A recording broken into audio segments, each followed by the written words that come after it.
Hello बच्चों, आज हम क्लास 11th में जो हमारा टॉपिक है जिसका नाम है डायमेंशन और चैप्टर का नाम है यूनिट और मेजरमेंट, है ना। तो यूनिट और मेजरमेंट का हमारा जो टॉपिक है डायमेंशन वो करने वाले हैं। इससे पहले बच्चों हमने जो पार्ट 1, 2, 3 के अंदर फिजिकल क्वांटिटी के बारे में पढ़ा है, फिर आपने यूनिट्स के बारे में पढ़े हैं, फिर आपने यूनिट सिस्टम के बारे में पढ़े हैं।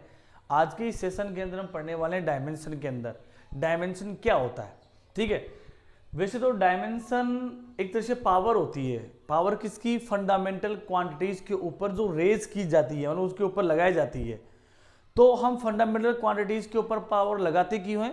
क्योंकि हमें किसी दूसरी डिराइव्ड फिजिकल क्वांटिटी को इन टर्म्स ऑफ फंडामेंटल क्वांटिटी हमें रिप्रेजेंट करना होता है। फॉर एग्जाम्पल अगर मैं आपको समझाऊं कैसे, मान लीजिए बच्चों कि आपको एरिया के बारे में सीखना है। एरिया का फॉर्मूला होगा बच्चों लेंथ इंटू लेंथ। तो आप इसको क्या लिखोगे बच्चों? लिखोगे area is equal to length square. तो यहाँ पे लेंथ एक फंडामेंटल क्वांटिटी है और आपके पास में एरिया एक डिराइव्ड क्वांटिटी है। तो फंडामेंटल क्वांटिटी के ऊपर जो पावर्स लगी हुई है, ये पावर हम इनको बच्चों डायमेंशन कहते हैं। लेकिन ये डायमेंशन हम ऐसे फॉर्मूले के हिसाब से हम नहीं रखेंगे, वो हमें कुछ डायमेंशनल सिंबल यूज करेंगे। MLT जिनको बोलते हैं MLT, वो यूज करेंगे। तो डायमेंशन के आप एक बार डिफाइन समझो कि क्या होती है? Powers of fundamental quantities to represent derived physical quantity. ठीक है, तो हम उनको डायमेंशन बोलते हैं। अब ये डायमेंशन लिखेंगे, इस टाइप की डायमेंशन लिखेंगे फंडामेंटल क्वांटिटी के ऊपर, तो यहाँ पे आपको कुछ MLT कुछ फिजिकल क्वांटिटी का, मतलब जो आपके पास फंडामेंटल क्वांटिटी है उनके एक सिंबल यूज करना पड़ेगा। तो क्या क्या सिंबल है बच्चों? तो ध्यान रखना, आपने ऐसा यूनिट सिस्टम के अंदर 7 फंडामेंटल क्वांटिटी पढ़ी होंगी, मैं यहाँ रिपीट कर रहा हूँ। ठीक है, लेकिन यूनिट सिस्टम ने हमने इसके बारे में सब पढ़ा है। यहाँ आप ध्यान रखना क्योंकि हमारे ऐसा यूनिट सिस्टम के अंदर 7 फंडामेंटल क्वांटिटी होती है जिनका नाम है length, mass, time, temperature, electric current, amount of substance और ल्यूमिनस इंटेंसिटी। ठीक है, अब जब भी हम किसी भी डिराइव्ड क्वांटिटी को रिप्रेजेंट करेंगे in terms of fundamental quantity, then you will put dimension symbol for them. क्या क्या? देखो, लेंथ के लिए आप यूज करोगे L, ठीक है ना। L एक सिंबल है डायमेंशन के लिए। और वैसे लेंथ का डायमेंशन फॉर्मूला, जैसे हम ब्रैकेट के अंदर या अगर आप बड़ा वाला ब्रैकेट लगा दोगे तो इसको बोलेंगे डायमेंशन फॉर्मूला। ठीक है, और इस लेंथ के ऊपर एक लगा हुआ है, लेकिन हालांकि वो एक हम लिखते नहीं है, तो उस एक को बोलते हैं इस लेंथ की डायमेंशन। आप कह सकते हो कि लेंथ की डायमेंशन एक है यहाँ पे। ठीक है, इसी टाइप से मास का डायमेंशन फॉर्मूला होगा M। ठीक है, टाइम का डायमेंशन फॉर्मूला होगा T। ठीक है, टेम्परेचर का होगा K या थीटा भी यूज कर सकते हैं। ठीक है, इलेक्ट्रिक करंट का होगा A। ठीक है, अमाउंट ऑफ सबस्टेंस का होगा आपके पास में मोल, और ल्यूमिनस इंटेंसिटी का डायमेंशन फॉर्मूला होगा CD। ठीक है, कैंडेला। ये डायमेंशन फॉर्मूला है, लेकिन डायमेंशन किसको कहते हैं? उनके ऊपर लगने वाली पावर्स को। अब एक चीज आपको कॉमन बात ये याद रखना है, कैसे कि जब भी किसी भी डिराइव्ड क्वांटिटी के अंदर ये वैल्यू आती है, मतलब ये फिजिकल क्वांटिटी आती है, तो आप उनके लिए डायमेंशन इस टाइप से यूज कर सकते हैं। एक नोट ध्यान रखने की बात यह है कि जब भी आपके पास में लेंथ है, विड्थ है, डिस्टेंस है, ब्रेथ है, डिस्प्लेसमेंट है, आर्क है, रेडियस है, हाइट है, इन सब के लिए हम जो डायमेंशन फॉर्मूला यूज करते हैं वो होता है L, क्योंकि ये सब एक्चुअल में लेंथ जैसे ही होती है, लेंथ ही होती है, इसलिए इन सब का कॉमन डायमेंशन फॉर्मूला कितना होता है? L होता है। अब हम डायमेंशन फॉर्मूला निकालते कैसे, वो इंपॉर्टेंट। अगर आपको ये निकालना आता है तो फिर ये आपको कम से समझ में आ जाता है। देखो, सबसे पहले बच्चों हम एरिया का डायमेंशन फॉर्मूला निकालते हैं। बच्चों, एरिया का डायमेंशन फॉर्मूला कैसे निकालेंगे? देखो, एरिया मैं ये निकाल रहा हूँ। एरिया का फॉर्मूला होता है बच्चों क्या?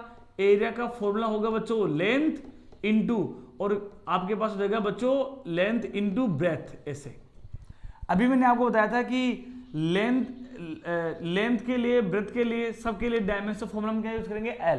तो इसका मतलब आप इसके लिए क्या यूज करोगे? लिखोगे L इंटू L।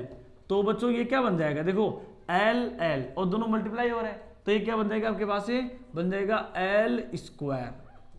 तो ये एरिया का डायमेंशन फॉर्मूला है L स्क्वायर। ठीक है, अगर आपको ये भी पूछ ले कि एरिया के डायमेंशन फॉर्मूले में लेंथ की डायमेंशन कितनी है, ठीक है, how many dimension of length in the formula of dimension of formula of area. देखो, ऐसे एरिया का डायमेंशन फॉर्मूला है L स्क्वायर, और पूछ रहा है कि लेंथ की डायमेंशन कितनी है, तो लेंथ की डायमेंशन है 2। ठीक है, इसी टाइप से बच्चों आप अगर वॉल्यूम का निकालेंगे तो वॉल्यूम का कैसे, वॉल्यूम का फॉर्मूला होता है बच्चों लेंथ इंटू ब्रेथ इंटू बच्चों हाइट। तो कैसे, अभी ध्यान रखना, लेंथ का डायमेंशन फॉर्मूला होता है एल बच्चों, ब्रेथ का भी होगा आपके पास में कितना, ब्रेथ का भी होगा एल, और हाइट का भी बच्चों कितना होगा एल। देखो एल इंटू एल बच्चों ये क्या बन जाएगा, बन जाएगा आपके पास में एल, इसलिए वॉल्यूम का डायमेंशन फॉर्मूला होगा L3। इस टाइप से हम डायमेंशन फॉर्मूला फाइंड करते हैं। अगर आपको बच्चों डेंसिटी का निकालना है तो पहले आप डेंसिटी का फॉर्मूला बताओ। डेंसिटी का फॉर्मूला होता है बच्चों mass upon volume, mass upon volume. अब देखो यहां देखो मास का डायमेंशन फॉर्मूला क्या होता है, मास का डायमेंशन फॉर्मूला होता है m, तो यहां आप यूज करोगे बच्चों यहां पे m, और बच्चों वॉल्यूम का डायमेंशन फॉर्मूला कितना होता है, यहां लिखेंगे L3। तो ये आप इसको इस टाइप से लिख सकते हैं कैसे कि m तो ऊपर है और इस L3 को ऊपर लेके जाओगे तो क्या बन जाएगा -3, तो m इसको यहाँ ये 1 लगा हुआ तो आप ऐसे बोल सकते कि m1 L-3, ठीक है।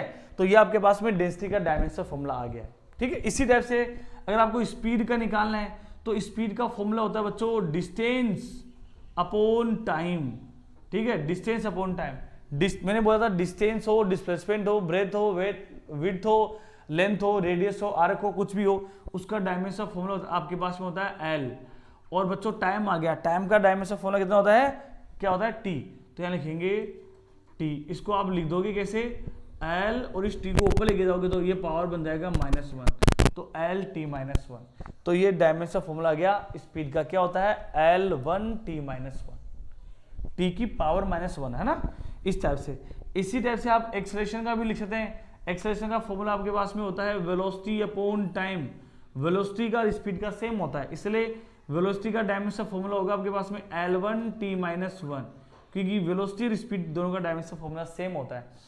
टाइम का आपके पास में डायमेंशन फॉर्मूला क्या होगा, आपके पास में होगा T1, तो इस T1 को जैसे ऊपर लेके जाओगे तो ये क्या बन जाएगा L1 t -2, ठीक है। तो एक्सेलरेशन का डायमेंशन फॉर्मूला बन जाएगा L1 t -2। आपको पूछे कि एक्सेलरेशन के डायमेंशन फॉर्मूले में लेंथ की डायमेंशन कितनी है, तो आप बताओगे 1। आपको पूछे कि एक्सेलरेशन के डायमेंशन फॉर्मूले में टाइम की डायमेंशन कितनी है, तो आप बोलोगे -2, ठीक है।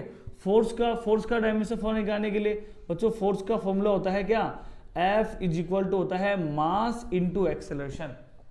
तो डायमेंशन किस निकालेंगे बच्चों, देखो मास का डायमेंशन फॉर्मूला होता है m, ठीक है, और एक्सेलरेशन का डायमेंशन फॉर्मूला होता है आपके पास में L1 t -2।